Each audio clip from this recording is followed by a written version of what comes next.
လက်ကလေးလောက်ပါနောက်လက်ကလေးထိနော်ပြီးကြလို့ရှိရင်ဒီဘက်ဆက်တွေကိုနော်ကိုယ်ကိုကထောက်တာဖြစ်တဲ့အတွက်မနေ့ပြန်မှာကိုရင်လေးတွေဖြစ်သွားတယ်ကိုရင်လေးတွေကိုဆုံးဟဲလို့ဆုံးလို့ချက်တဲ့ထဲကိုထည့်ပြီးတော့လူတန်းပေးကြပါ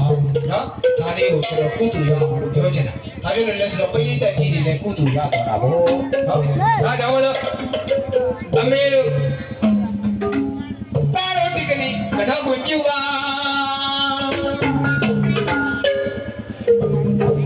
ဒါလေးပါလေးတွေတမိလေးပါလေးတွေကိုတို့ဒီကနေ့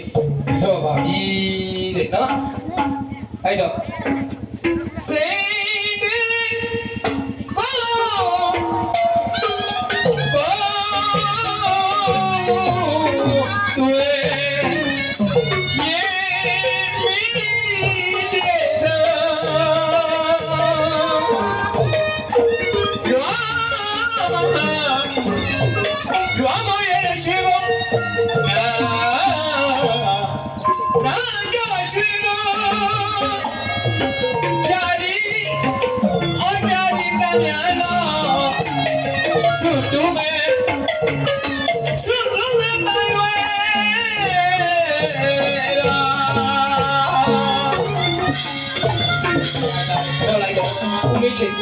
ချာဦးချာအ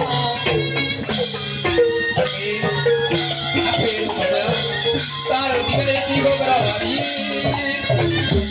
အဖေတို့ပြီးတဲ့ဆက်ပြပြစိတ်မှာရှိဖို့မထောက်ပါ